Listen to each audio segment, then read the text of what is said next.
నవత TV ప్రేక్షకులకి అలాగే December 25th Christmas celebrate చేసుకుంటున్నటువంటి క్రిస్టియానిటీ సోదరీమణులందరికీ కూడా క్రిస్మస్ శుభాకాంక్షలు తెలియజేస్తున్నాం మా నవత టీవీ తరఫున. అలాగే నిన్న ఎల్బీ స్టేడియంలో ఆత్మీయ సమ్మేళనం క్రిస్మస్ వేడుకలు జరిగినటువంటి సందర్భంలో మన తెలంగాణ రాష్ట్ర సీఎం రేవంత్ రెడ్డి గారు ప్రసంగించారు. మరి ఆ ప్రసంగంలో కొన్ని మాటలైతే చేర్చబడ్డాయి. సో ఆ సంభాషణ గురించి, ఆ ప్రసంగం గురించి ఈ రోజు మన నవత టీవీ స్టూడియోలో నవత టీవీ CEO శ్రీ వెంకటేష్ గారు మనతో పాటు ఉన్నారు. సో ఆయనని అడిగి మరి సీఎం రేవంత్ రెడ్డి గారు చేసినటువంటి ప్రసంగాల విశ్లేషణ గురించి వివరణాత్మకంగా తెలుసుకునే ప్రయత్నం చేద్దాం ఈరోజు. నమస్తే అండి వెంకటేష్ గారు. నమస్తే అమ్మా. ఇప్పుడు నిన్న జరిగినటువంటి ఆత్మీయ సమ్మేళన కార్యక్రమం అనేది డిసెంబర్ 25th నెల క్రిస్మస్ సోదరులకు ఒక పవిత్రమైన మాసంగా వాళ్ళు భావిస్తారు.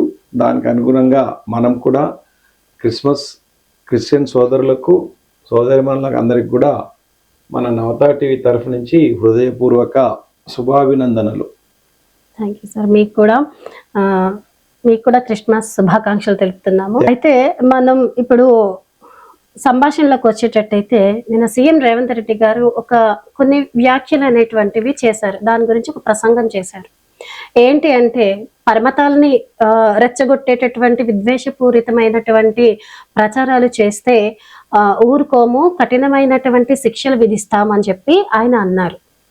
ఓకే, ఇది మనం ఎలా అర్థం చేసుకోవాలి అంటే అక్కడికి వెళ్ళి మనల్ని అన్నట్ట లేకపోతే అన్ని మతాలని కలిపి అన్నట్ట అనేటువంటిది ఒక సందేహం అయితే ఉంది మొత్తం నెటిజన్లకి కావచ్చు, రాష్ట్ర ప్రజలందరికీ కావచ్చు. సో దాని గురించి మీరు ఏమన్నా విశ్లేషణ చేస్తారు? ఓకే అమ్మా. ఇప్పుడు అక్కడ మన సీఎం రేవంత్ రెడ్డి అంటే మన తెలంగాణ ప్రజలందరికీ కూడా నాయకుడు, ముఖ్యమంత్రి, ఒక పెద్ద మనిషి.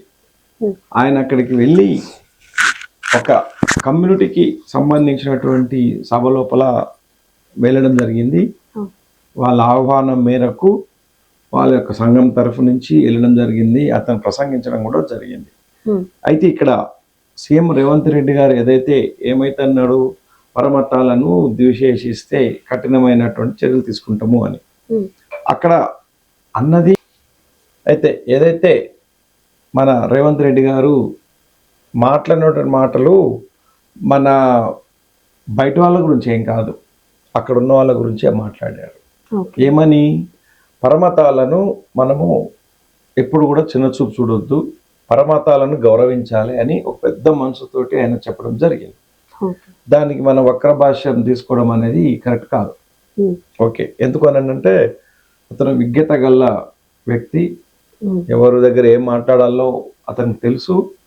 కాబట్టి అక్కడ క్రిస్టియానిటీ లోపల వాళ్ళు ఏం చేస్తున్నారని అంటే వేరే మతాలను చిన్నచూపు చూసుకుంటూ మా మతమే గొప్పది, మా దేవుడే దేవుడు, మా దేవుని మించిన దేవుడు లేడు అని చెప్పేసి మత ప్రచారం చేసుకుంటున్నారు.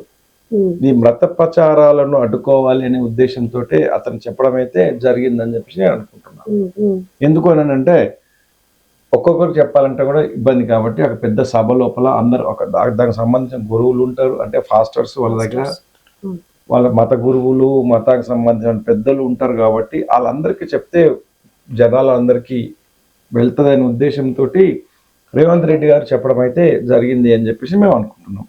కానీ దాన్ని మనము వక్రంగా చిత్రీకరించి ఎవరిని ఉద్దేశించి మాట్లాడుతున్నారు, ఎవరిని అది చేస్తున్నారు అనేది మనము వేరే డిస్కషన్ లోపలికి వెళ్తే అనవసరంగా మతపరమైన సమస్యలు వస్తాయి.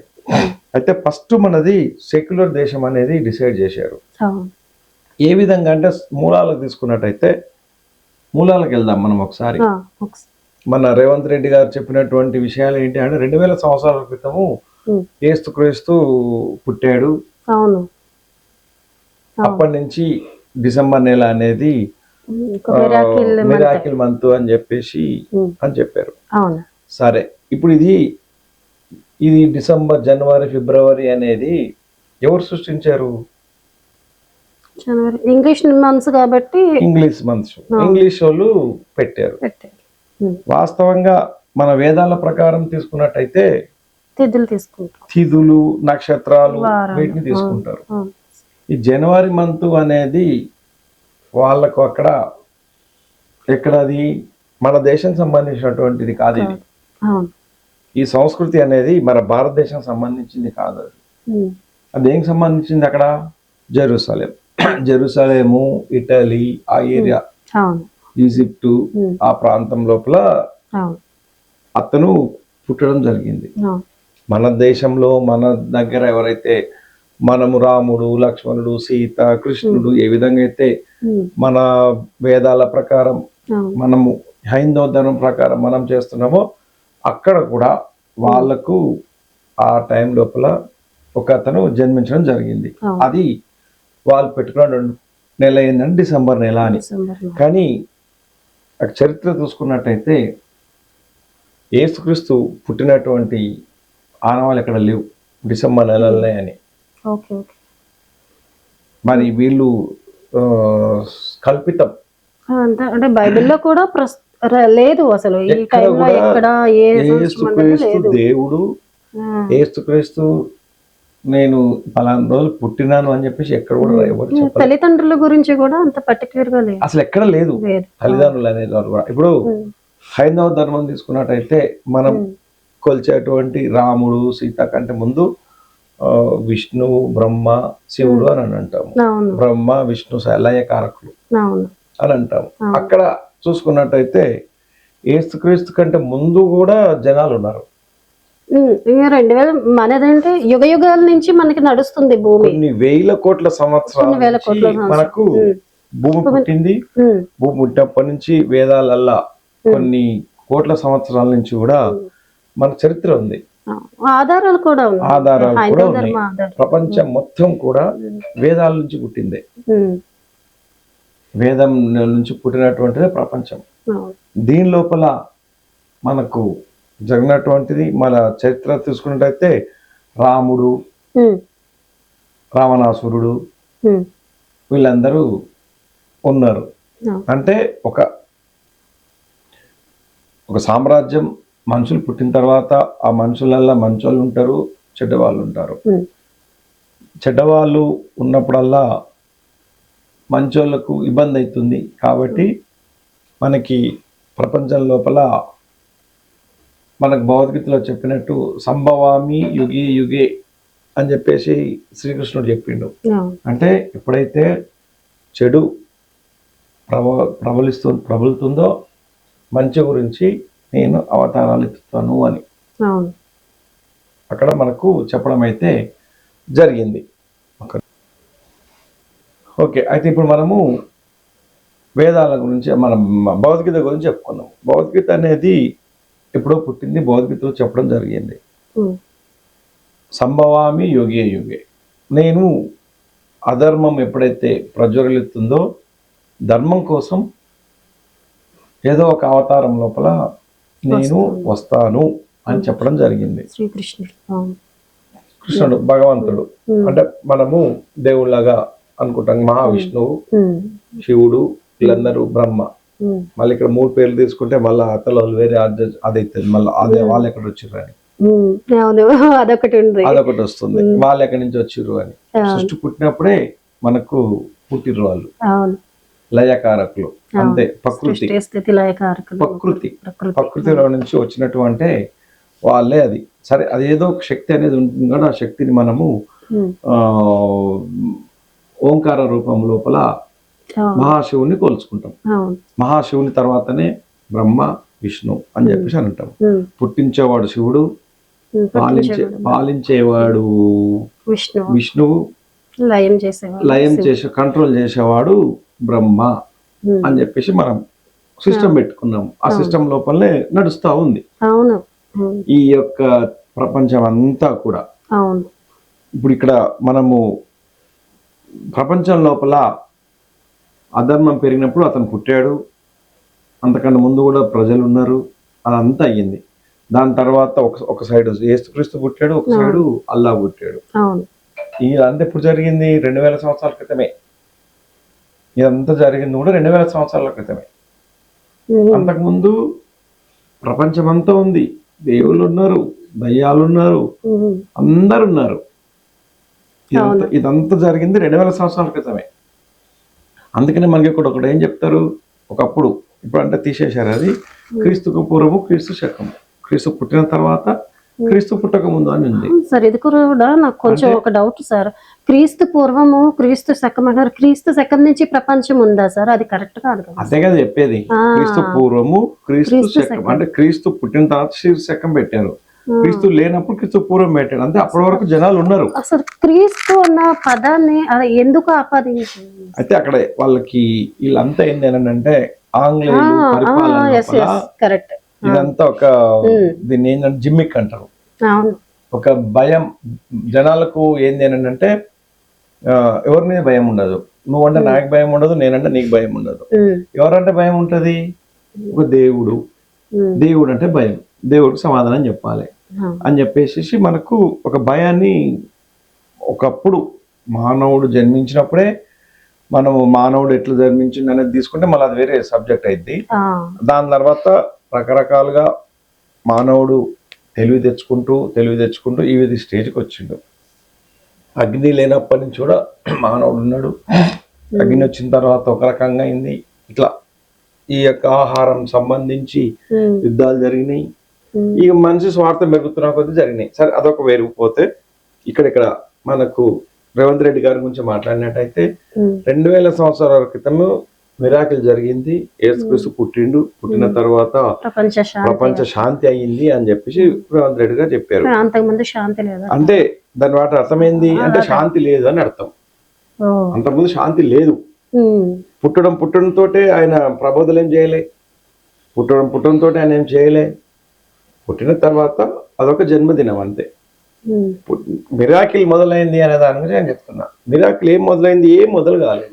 అతను ఒక శాంతి దూత అని చెప్పేసి అన్నారు. అతను ఏం శాంతి చేశాడు అనేది మనకు ఇంపార్టెంట్. శాంతి దూత అని అన్నప్పుడు శాంతి ఏం చేశాడు? అది ఏమన్నా రాజు ఏమన్నా పరిపాలించండి, ఆయన రాజ్యానికి ఏమన్నా అధికారియా, తర్వాత ఒక ప్రాంతానికి ఏమన్నా అధికారియా, ప్రజలకు సేవ చేయడానికి ఆయన ఏం చేశాడు? ప్రజలకు సేవ చేయాలంటే ఏం కావాలి?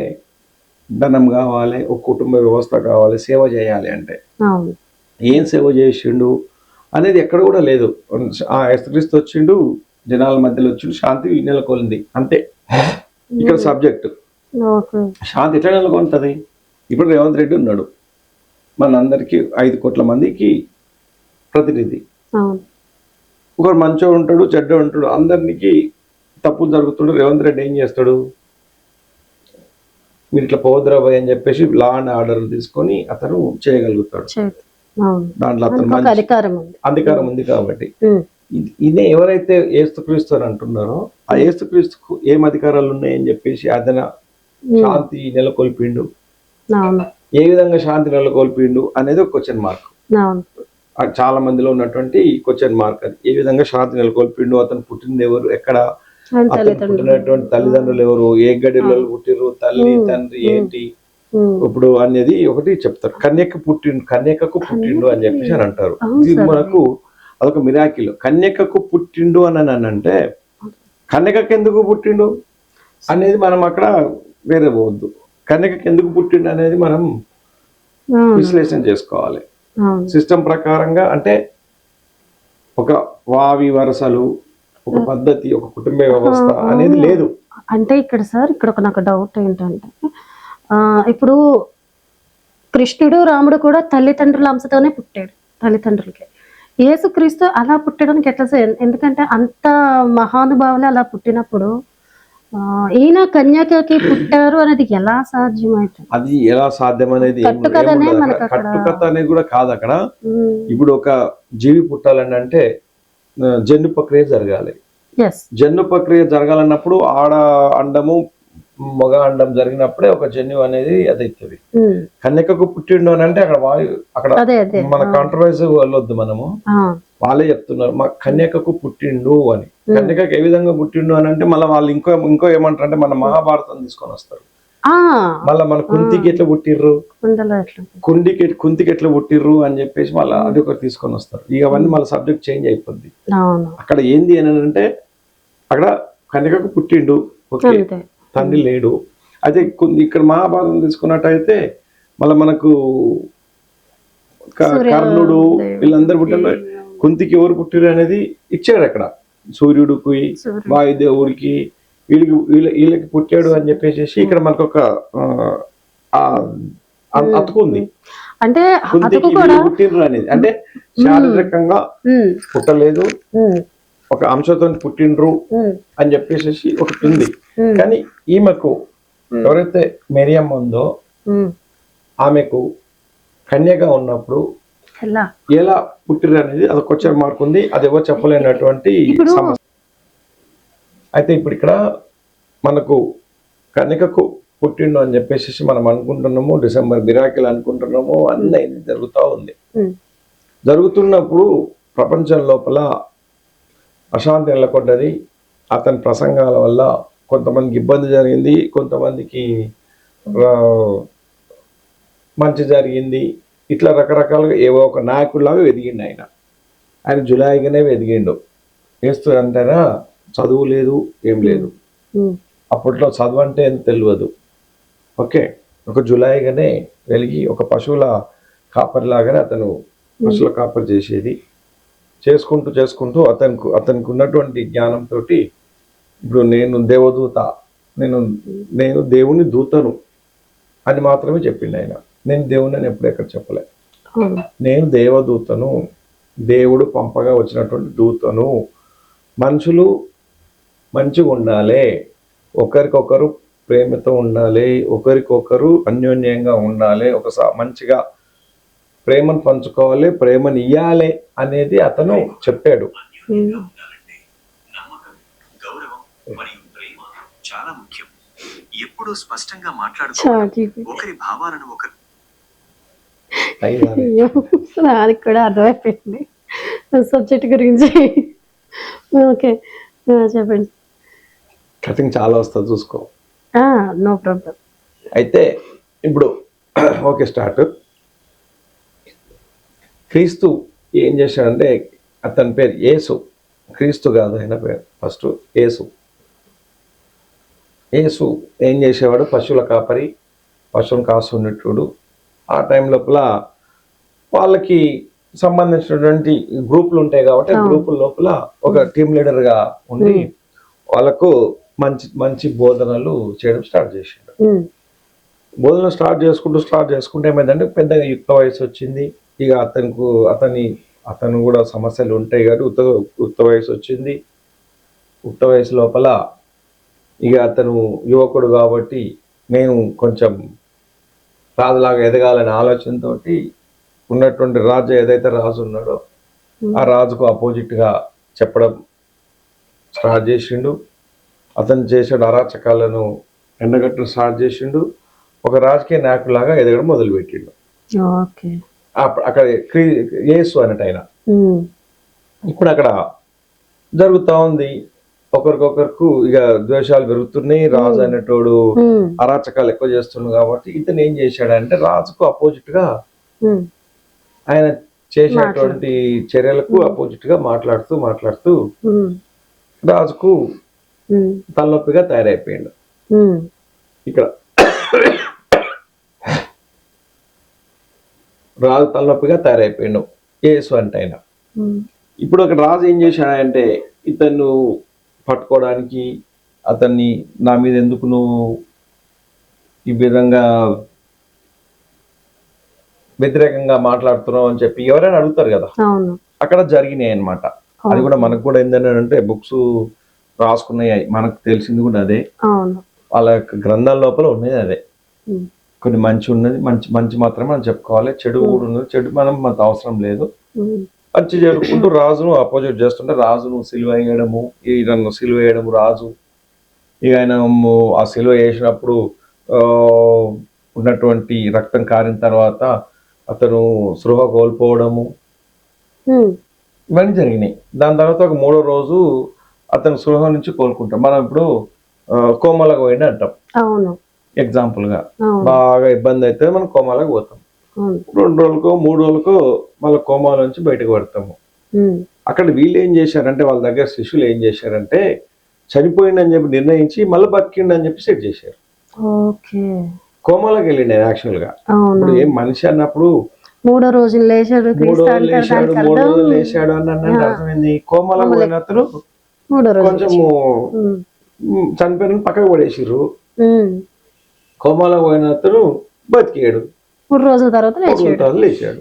ఓకే. అది వాళ్ళ శిష్యులు ఏం చేసిర్రు అంటే, శిష్యులుగా ఎట్లుంటే తారాగానం ఉంటది కదా, అవునవును. శిష్య బృందం అనే మా వాడు యేసు లేచిండు అని చెప్పేసి అనేవారు. అరే చనిపోయి బతికాడు అని చెప్పేసి వాళ్ళకి సృష్టించుకున్నారు. ఓకే. చనిపోయి బతికిరని సృష్టించుకొని ఇక అతను ఒక దేవునిలాగా, దేవుని దూత, చనిపోయి బతికిండు కాబట్టి దేవుడే మళ్ళీ పంపించిండు అని చెప్పేసి ఇక అక్కడ జరిగింది. రామాయణ మహాభారతం అన్నట్టు జరిగిందో అక్కడ కూడా జరిగింది. జరిగిన తర్వాత ప్రచారం అంత ఇదంతా ప్రచార రథం, అంత ఏం లేదు, ప్రచార రథం, ప్రచారాలు చేసుకున్నారు, అయిపోయింది. అతను కూడా అది చేశాడు. ఇతను ఎక్కడైతే వేరే ఇప్పుడు దేశాలల్లా, మన దగ్గర భారతదేశం హిందూ మొత్తంగా ఉంది కాబట్టి అఖండ భారతదేశం ఉండే ఒకప్పుడు. ఆఫ్ఘనిస్తాన్ గాని, పాకిస్తాన్ గాని, టోటల్ గా ఇటలీ పెద్దది, అఖండ ప్రపంచం మొత్తమును అఖండ భారతదేశమే మాక్సిమం. నువ్వు ఇప్పుడు ఎక్కడ భూమి మీద పోయినా కూడా శివుడు, విష్ణువు అవే కనబడతాయి. కానీ దీనికి సంబంధించినటువంటి యేసుకి సంబంధించిన బొమ్మలు, సిలువలు, దాని తర్వాత ఒకవేళ వీళ్ళు ఉన్నారు కదా అల్లాహకు సంబంధించినటువంటి ఆనవాళ్ళు ఎక్కడ లేవు. విత్తిను మనకు అల్లా అని ఎవరైతే పూజిస్తున్నారో అక్కడ కూడా శివలింగమే ఉంది. ఎక్కడ? మక్క లోపల శివలింగమే ఉంది తప్ప వేరేది ఏం లేదు. వీళ్ళంతా మధ్యలో వచ్చినటువంటి వాళ్ళే ఇదంతా. కాకపోతే ఎవరి స్వార్థం గురించి వాళ్ళు మాస్టర్స్ అని వాళ్ళు వీళ్ళు వెళ్ళి పొట్టకూటి కోసం బతుకుతున్నారు. ఇప్పుడు పొట్టకూటి కోసం అంటే దశమ భాగాలు అంటారు కదా, అదే ఆ పొట్టకూటి కోసమే బతుకుతున్నారు. ఇది ఎక్కడ కూడా అదే అంటారు, పొట్టకూటి కోసం. సరే, ఆ యేసుక్రీస్తు ఆ విధంగా పైకి వచ్చిండు, అతను సిలువ వేసిండు, మన 3వ రోజు కోమాల నుంచి బయటకు వచ్చిండు, అదంతా ఓకే. దాని గురించి మనం ఇక చరిత్రలు ఉన్నాయి, అది అయిపోతుంది. కానీ ఇప్పుడున్నటువంటి ఏదైతే మనం ఇప్పుడు రేవంత్ రెడ్డి గురించి మాట్లాడుతున్నప్పుడు అన్ని మతాలన్నప్పుడు కూడా మనము చులకన చేయొద్దు అనేది ఒకటి చెప్పాడు. తర్వాత నెహ్రూ కాలం నుంచి స్వతంత్రం వచ్చిన తర్వాత నెహ్రూ కాలం నుంచి కూడా మనకు క్రిస్టియన్స్ మనకు బాగా దేశానికి సేవ చేసిర్రు, సేవ చేసిర్రు అని చెప్పిండ్రు. ఇవన్నీ జరుగుతున్నాయి. అయితే ఇక్కడ మన హిందువులది ఒక తప్పు ఉంది. మన హిందూస్ ఎవరైతే ఉన్నారో స్వతంత్రం కంటే ముందు మనకి ఎవరు ఇచ్చారు స్వతంత్రం అంటే 200 సంవత్సరాలు బ్రిటిష్ వారు పరిపాలించారు. బ్రిటిష్ వాళ్ళు ఎవరు? క్రిస్టియన్స్. క్రిస్టియన్స్ కంటే ముందు ఎవరు పాలించారు? 1000 సంవత్సరాలు హిందూ రాజులు పాలించారు. 1000 సంవత్సరాలకు ముందు మహమ్మదీయులు ముస్లిమ్స్ పాలించారు. 1000 సంవత్సరాల తర్వాత అంతకుముందు ఎవరు ఉన్నారు? హిందూ సామ్రాజ్యమే. హిందువులల్లా ఒకరికొకరు పడక హిందువులకి ఛాన్స్ ఇచ్చారు. తుర్కరాజులు వచ్చారు, తుర్కరాజులు పడగొట్టారు. అప్పట్లో మనకు చూసుకుంటే మన గుళ్ళను కొల్లగొట్టారు అని చెప్పేసి ఉంది. అంటే మన గుళ్ళు అంతకుముందే ఉన్నట్టుగా ఉంది కదా. అంటే 1000 సంవత్సరాల క్రితమే మనకు గుళ్ళు ఉన్నాయి, గోపురాలు ఉన్నాయి, వీటన్నిటిని అది చేసుకుంటూ వచ్చారు. 1000 సంవత్సరాలు వాళ్ళు పాలించిన తర్వాత 800 సంవత్సరాలు వాళ్ళు పరిపాలించిన తర్వాత 200 సంవత్సరాలు క్రిస్టియన్స్ వీళ్ళు పాలించారు. అంటే మన దగ్గర ఉన్నటువంటి వాళ్ళకి ఒకరికొకరు పొడక మొత్తం తీసుకురావడము, దాన్ని జొరడము, వాళ్ళకి అధికారం ఇవ్వడం, వాళ్ళు పాలించారు. ఆ టైం లోపల ఏం జరిగింది అని అంటే మన హిందువులు ఏం చేసేవారంటే గుళ్ళు ఉంటాయి కదా, గుళ్ళకు అంటే ఇప్పుడు మనము ఎస్సీలు ఎస్టీలు అని చెప్పి అంటారు. అంటే తక్కువ జాతి అని చెప్పేటోళ్ళు అప్పుడు. ఈ తక్కువ జాతి వాళ్ళు గుళ్ళకు రావద్దు అని బ్రాహ్మణ్స్ ఎవరైతే ఉన్నారో బ్రాహ్మణ్స్ వలన జరిగింది. ఈ ఊర్లలో బ్రాహ్మణ్స్ ఉంటారు, పెద్దోళ్ళు ఉంటారు, అంటే కొంచెం పెత్తందారులు. వీళ్ళందరూ ఏం చేశారనంటే కొన్ని వర్గాలను దూరం పెట్టారు. దూరం పెట్టడం వల్ల జరిగినటువంటి పరిణామమే ఈ క్రిస్టియానిటీ లోపల పెరగడం. అప్పుడు వాళ్ళు ఏం చేశారు, బ్రిటిష్ వాళ్ళు దాన్ని ఆసరా తీసుకొని ఏం చేశారని అంటే, మిమ్మల్ని ఆ బాపనోడు గుళ్ళకు రానియట్లేదు కదా, ఆ రెడ్డి మిమ్మల్ని దగ్గర రానియట్లేదు కదా, రండి మా దగ్గర కూర్చోండి, వాళ్ళ ప్రేమను మేము పంచుతాం, మా మా దేవుని దగ్గరికి రండి, మీకు ఆ దేవుడు దూరం పంపిస్తుంది కదా, మా దగ్గరికి రండి, మా దేవుడు ప్రేమను పంచుతాడు, మీ దేవుడు దూరం కొడతాడు అని వాళ్ళను మనసులో లోపరుచుకొని వాళ్ళకు ఒక వాళ్ళ గుడి చర్చ్ లాగా అది ఇక ఆ తర్వాత చర్చిలు అయిపోయి చర్చిల దగ్గర రమ్మడము, వీళ్ళందరినీ ఏం చేశాడు అని అంటే ఒక దారి తప్పించాడు బ్రిటిష్ వాళ్ళు. ఇట్లా అప్పట్లో చరిత్ర. అందుకని ఇక్కడ చూడు, ఇవన్నీ సముద్ర తీర ప్రాంతాలే ఎక్కువగా ఎఫెక్టెడ్ అయినాయి. అక్కడ మన దగ్గర గోవా, కర్ణాటక అంటున్నారు, మన కేరళ, తమిళనాడు, ఇక్కడ మన ఒరిస్సా తీరము, వైజాగ్, ఇట్లా సముద్ర తీర ప్రాంతాలు మాత్రమే ఎఫెక్టెడ్ ఆఫ్ క్రిస్టియన్స్. దొంగతనంగా ఇప్పుడు జొరబడి మన దేశానికి వచ్చి వాళ్ళని ఇలా అంటే మనం చేసిందే అది. మన దగ్గర ఎవరైతే బ్రాహ్మణ్స్ ఉన్నారో చదువుకున్న మూర్ఖులు ఉంటారు కదా, ఈ చదువుకున్న మూర్ఖులు చేసి ఉంటే తప్పు. మళ్ళా బ్రిటిష్ వాళ్ళు రావడము, బ్రిటిష్ వాళ్ళు అన్ని మతాలను తీసుకొచ్చి అసలు మన దేశానికి సంబంధమే లేదు మతం. అవును, ఇటలీ, పోర్చుగల్ అటువైపు ఉంది అది. ఇప్పుడు ఆ పేర్లు కూడా ఇప్పుడు లేవు అని మార్చేసుకున్నారు అక్కడ. అది వేరే సబ్జెక్ట్. ఇప్పుడు ఇక్కడ ఏమైపోయింది ఏంటంటే ఈ విధంగా మన మతాలకు వచ్చేసి మనము ఇబ్బంది పాలు చేయడము జరిగింది. అయితే ఇప్పుడు ఇక్కడ రేవంత్ రెడ్డి చెప్పినటువంటి మాట ఏంది, నెహ్రూ వచ్చిన తర్వాత చాలా సేవ చేశాడు అని. ఎందుకు సేవ చేశారంటే అంతకంటే ముందు బ్రిటిష్ వాళ్ళు ఉన్నారు కాబట్టి, బ్రిటిష్ వాళ్ళు పెత్తనం ఉన్నది కాబట్టి, బ్రిటిష్ వాళ్ళ దగ్గర డబ్బులు ఉన్నాయి కాబట్టి మనోళ్ళకు సేవ చేశారు. ఒక మతం సేవ చేసిందని మనం అనొద్దు అక్కడ. అప్పుడు అక్కడ బ్రిటిషర్స్ మన దగ్గర ఆస్తిని కొనగొట్టారు, వాళ్ళు పెత్తందారులు అయ్యారు. ఆ దగ్గర డబ్బును మనకు మన గరీబులను చేసిర్రు, గరీబులకు అప్పుడు ఇవ్వడం మొదలు పెట్టారు అనమాట. అంటే మన ఆస్తిని మనకే ఇచ్చారు తప్ప వాళ్ళు కొత్తగా చేసింది ఏం లేదు. ఊరికే కూడా ఇవ్వలేదు కదా సార్, మన చేత పని చేయించుకొని బానిసత్వంగా ఇచ్చారు. దాని తర్వాత అది ఎవరు మదర్ తెరిసా అని తీసుకొచ్చారు. మదర్ తెరిసా అంటే ఆమె మత మార్పులు చేయడానికి వచ్చింది తప్ప ఆమె మన ఉత్తగేం రాలే, మత మార్పులు చేసింది ఆమె. మదర్ తెరిసా తీసుకొచ్చారు. ఆమె ఇటలీ నుంచి గ్రేట్ గా చెప్పారు, ఎందుకంటే వాళ్ళు కాంగ్రెస్ వాళ్ళు వాళ్ళే కాబట్టి. ఇక దాని తర్వాత ఇక అది జరుగుతుంది. ఇక ఇప్పుడు కాంగ్రెస్ అంటేనే అన్ని మతస్థం, ఎందుకు సంబంధం లేనటువంటిది. దాని తర్వాత సోనియా గాంధీ వచ్చింది, మా క్రిస్టియన్ వచ్చిన తర్వాత జనరల్ గా ఎట్లుంటుంది, మా రాజ్యం ఉంది కాబట్టి మాకు మా మతమే పెరగాలని వాళ్ళెవరి ఆలోచన అనుకుంటే ఈ విధంగా వచ్చుకుంటూ వచ్చింది. నెహ్రూ చేసింది ఏం లేదు అక్కడ. కానీ రేవంత్ రెడ్డి గారు ఆ విధంగా మాట్లాడడం కరెక్ట్ కాదు. నెహ్రూ కాలం నుంచి క్రిస్టియన్స్ సేవ చేసిర్రు అని. సేవ ఏం ఫ్రీగా ఏం చేయలేదు, వాళ్ళు పని చేయించుకున్నారు, డబ్బులు ఇచ్చిర్రు అంతే. వాళ్ళ స్వార్థం గురించి స్కూల్స్ పెట్టారు, విద్యా వ్యవస్థ, వాళ్ళు డబ్బు సంపాదించుకోని విద్యా వ్యవస్థను పెట్టారు. పాస్టర్లుగా ఎదిగారు. పాస్టర్లు అంతా ఏం చేస్తున్నారు, దొంగలు అయిపోయారు పాస్టర్లు. ఇప్పుడు ఒకప్పుడు పాస్టర్లు వేరు, ఇప్పుడు పాస్టర్లు వేరు. ఇప్పుడు పాస్టర్లు అంతా దశమ భాగాల మీద బతుకుతున్నారు. ఇక అన్ని అది వేరు, రకరకాల మనప్పుడు. నువ్వు ఒక దగ్గరికి వెళ్ళి ఎగ్జాంపుల్ చిలక జోషన్ దగ్గరికి పోతావు, చిలక దగ్గరికి, చిలకకి ఏం తెలుస్తుంది వాళ్ళ జ్యోతిష్యం తెలియదు కదా. అదో బుక్ పేపర్లో రాసి ఉంటుంది ఒకటి. చిలక దగ్గరికి పోయి ఏదో పేపర్ తీస్తాడు, వాడు వచ్చి జోషన్ చెప్తాడు, ఏం చెప్తాడో వాడు డబ్బులు తీసుకుంటున్నాడు కాబట్టి నీకు ఏదో ఒకటి చెప్పాలి. కాబట్టి ఈ చిలక జోషన్ లాగానే మన వాళ్ళందరూ పాస్టర్ దగ్గరికి పోతే పాస్టర్ దగ్గర పాస్టర్ ఏం చెప్తాడు, నీకు అది ఉంది, నీకు ఇది ఉంది అని చెప్పి ఏదో చెప్పేసి అది చేస్తాడు. మన దగ్గర కూడా బ్రాహ్మణ్స్ ఉన్నారు, మన జాతకాలను పిచ్చి, మన హిందువులకు జాతకం అనిపోతే నీకు ఆ దోషం ఉంది, నీకు ఈ దోషం ఉంది అని చెప్పేసి కమర్షియల్ కూడా మన దగ్గర కూడా చేస్తారు. ఇప్పుడు ఎవరిని కూడా తప్పట్టే లేదు, ఎవరి స్వార్థం వాళ్ళది. నీకు ఈ దోషం ఉంది, ఆ దోషం ఉంది, ఈ పూజ చేసుకో, ఆ పూజ చేసుకో అని చెప్పి చెప్తారు. ఎట్లనో హిందూ దాంట్లో కూడా వాళ్ళ దగ్గర కూడా అలాగే ఉన్నారు పాస్టర్స్ అనేటోళ్ళు. దశమ భాగం వాళ్ళు సంపాదించిన ప్రతి దాంట్లో డబ్బులు రావాలని నేను బతకాలి. ఈ దశమ భాగం ఇచ్చేది దేవుడికి ఏమి ఇచ్చేది కాదు కదా, దేవుడేమో తినడు కదా. దేవుడు వాడు, ఇక్కడ పాస్టర్ దేవుడు.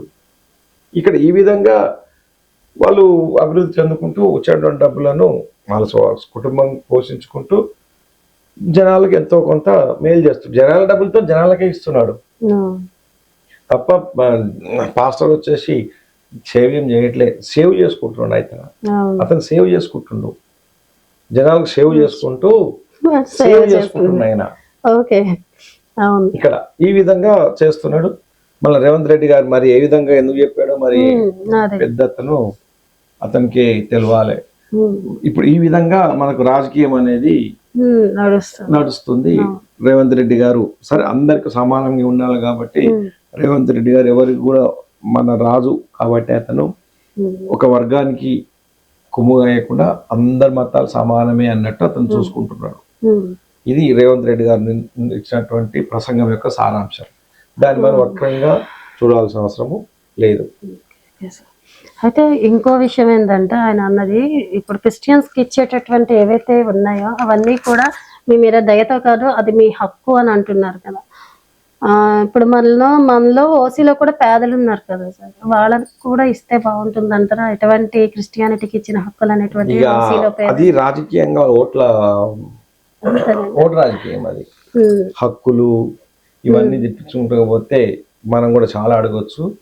కానీ అక్కడ అది రేవంత్ రెడ్డి గారు ఏంది అని అంటే అతను ఒక పార్టీకి సంబంధించిన వ్యక్తి కాబట్టి పార్టీ ఓట్లు కావాలి కాబట్టి వాళ్ళ ఓట్లు ఈయనకు కావాలి కాబట్టి ఓటు రాజకీయం అనేది చేశాడు అంతే తప్ప ఇక్కడ ఇంకేం లేదు. ఓటు రాజకీయం అది ఓటు రాజకీయం లోపల రాజకీయ నాయకులు ఒక దగ్గరికి పోతే కండువా వేసుకుంటారు, ఒక దగ్గరికి పోతే టోపీ పెట్టుకుంటారు, ఒక దగ్గరికి పోతే ఎవరి ఇక అంత మతాలు మేమందరూ ఒకటే ఒకలాగే చూస్తాం అన్నట్టుగా వాళ్ళు ఈక్వాలిటీ చూస్తారు. మన సెక్యులర్ దేశం అనేది ఒకటి పెట్టి దరిద్రము, ఆ సెక్యులర్ దేశం అనేది ఒకటి పెట్టారు మన దగ్గర. అందరు సెక్యులర్స్ అంటే అన్ని దేవుళ్ళు ఒక్కరే అని చెప్తారు సెక్యులర్స్ అన్నప్పుడు. మరి అన్ని దేవుళ్ళు ఒక్కరే అన్నప్పుడు మా దేవుడే గొప్ప ఎందుకు చెప్పాలి? అట్లా చెప్పద్దు, అది చెప్పొద్దు.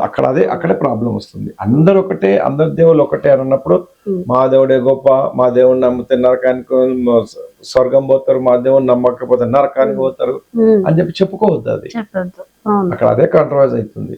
మీ దేవుడు గొప్ప, నువ్వు గొప్ప, ఓకే, కానీ అవతల వాళ్ళని కించపరచకుండా మాట్లాడాలి. కించపరచొద్దు, కించపరచకుండా నువ్వు ఏం మాట్లాడినా సరే అనేది రేవంత్ రెడ్డి కూడా అక్కడ చెప్పినటువంటి మంచి మాట చెప్పాడు. అన్య మతస్థులను అన్యులను మీరు ఎప్పుడు ద్వేషించొద్దు, అన్య మతస్థులను ఎప్పుడు కూడా మీరు కాంట్రవర్స్ మాటలు మాట్లాడొద్దు అని చెప్పడం అనేది అక్కడ ఉన్నోళ్ళ గురించి చెప్పాడు. ఇది నిన్న రేవంత్ రెడ్డి గారు ఇచ్చినటువంటి మీటింగ్ సారాంశం. ఓకే సార్, చాలా ఆయన చెప్పినటువంటి సంభాషణని చాలా వివరణాత్మకంగా మీరు వివరణ ఇచ్చారు. చాలా బాగా చెప్పారు, అందరికీ అర్థమయ్యేలాగా. సో నవత టీవీ ప్రేక్షకులందరికీ కూడా అలాగే క్రిస్టియన్ సోదరి మనులందరికీ కూడా మరొక్కసారి క్రిస్మస్ శుభాకాంక్షలు తెలుపుతూ మరొక మంచి ప్రోగ్రామ్ తో వెంకటేష్ గారిని మళ్ళీ మన నవత స్టూడియోలో కలుద్దాం. నమస్తే. అంతవరకు సెలవు.